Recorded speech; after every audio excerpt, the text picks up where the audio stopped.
down the stage every now and then, and I'm going to bring up our first guest.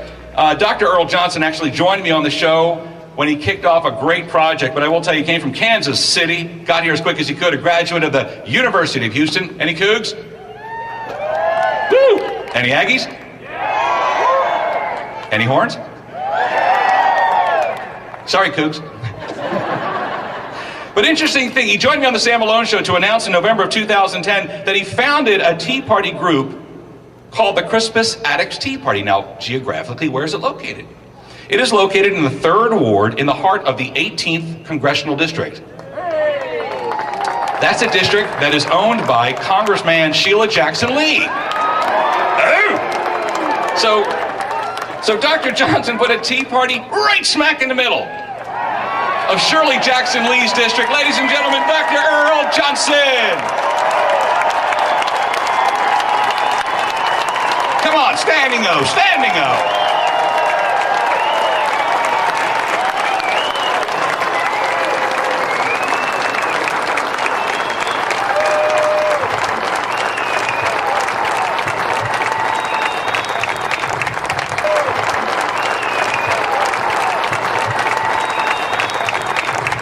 All right, about right now, my wife is scared to death, but she never knows what I'm going to say. Neither do I. But I want you all to know how wonderful it is to be here. I want you to know how it feels to be amongst my people. All right? My people. One of the things that has irritated me to death for the last 2 years since I joined Suzanne and Julie's group right near the beginning was how I seem to be invisible.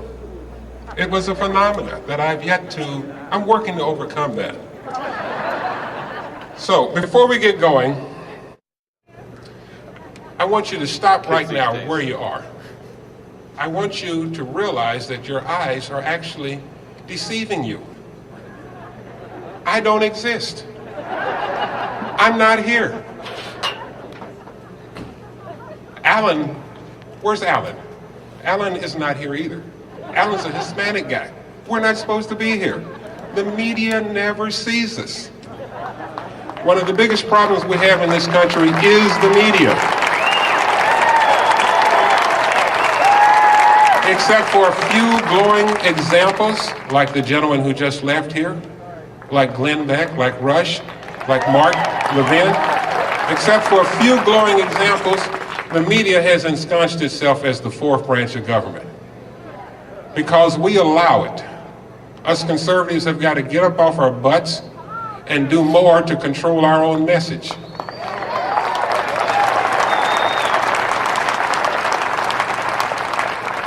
I joined the Julie and Suzanne's group about 2 years ago, almost 2 years ago, at the behest of a couple of friends of mine, John and Donnie Schaefer. And I took a ride down there and I started listening. I liked what I heard. A similar thing happened to me under Reagan's administration. I heard the Shining City on the Hill speech. In less than a month, I had signed up and become a Republican. I realized that I was Republican all along. Now stop and think what that took in order for me to make that transition.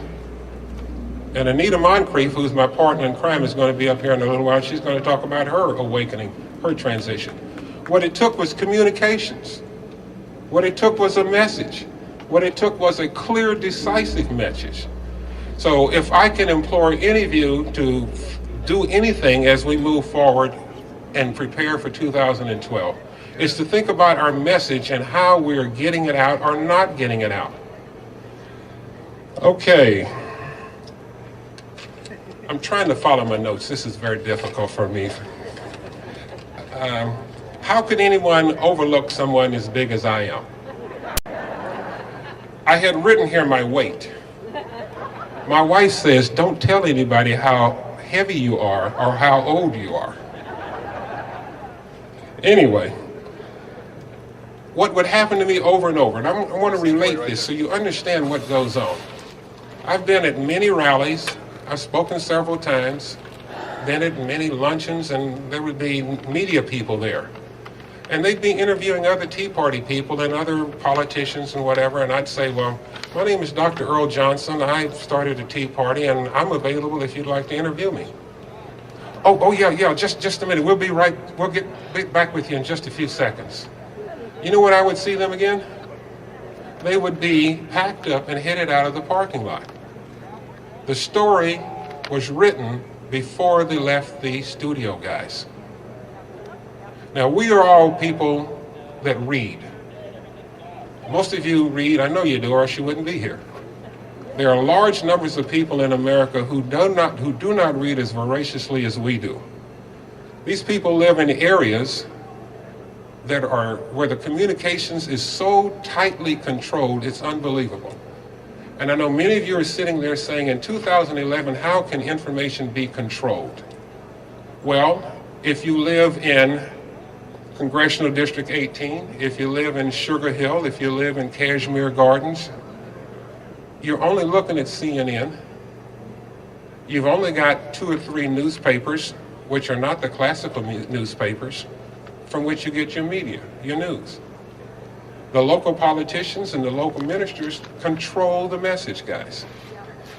One of the reasons that we, myself and Anita, started the Christmas Addicts Tea Party was to do something about that dome of insanity that covers these areas.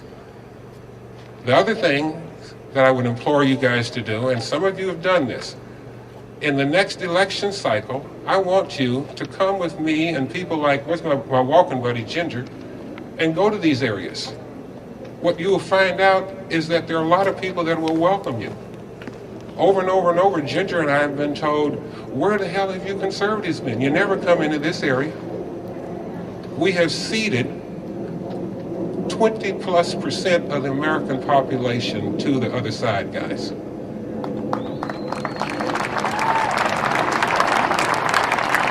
Now, and I'm trying to be tactful.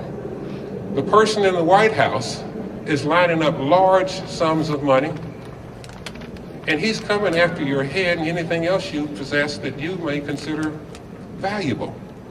I'll let you fill the blank in.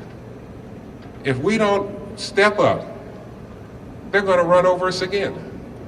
I talk to people, black people, Hispanic people, and white people. I speak very plainly. I hope you can deal with that. That tell me that we're wrong.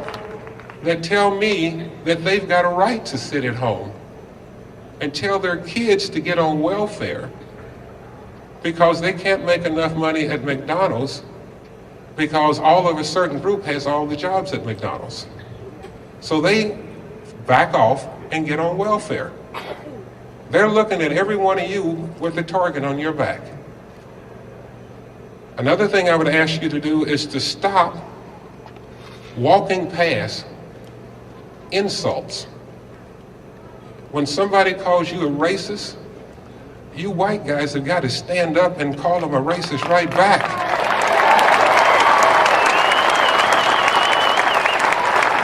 You know, I get mad when I'm fighting and then I see one of you guys knuckle under. I just want to strangle you. So don't knuckle under.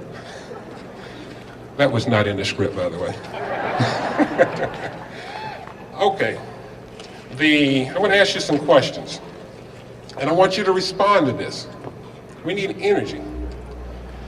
Have you had enough of being pushed around by large numbers of your employees? Stop and think about that.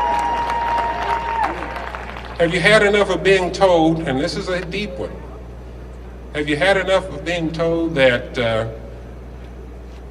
genocide is an alternative to choice? When does choice become genocide? Dwell on that. Have you had enough of being called a racist? I already hit that one pretty hard. Now, I don't want to hear anybody in this group ever whine to me again about so-and-so called me a racist. If you took it, it's your problem. You need to fight back. I was down at the Clear Lake. Okay, I was down at the Clear Lake Tea Party last night, and this lady told me that she was at one of our rallies. I think it was a King Street rally, and someone called her a racist downtown, and she got mad, and she called them a racist back, and she said they were so startled they didn't know what to do. They are used to you knuckling under. Okay, I'm running out of time. Have you had enough of failing schools and school systems? Some of you have gone with me to some of the schools in the 3rd Ward. We're going to be going to 4th Ward, 5th Ward, other places. We're going to be asking for people to help mentor and tutor children. Some of the situations are deplorable. I met a young gentleman, young boy recently in the 4th grade thinking about committing suicide. You got monitors and policemen in every hallway. It's a mess.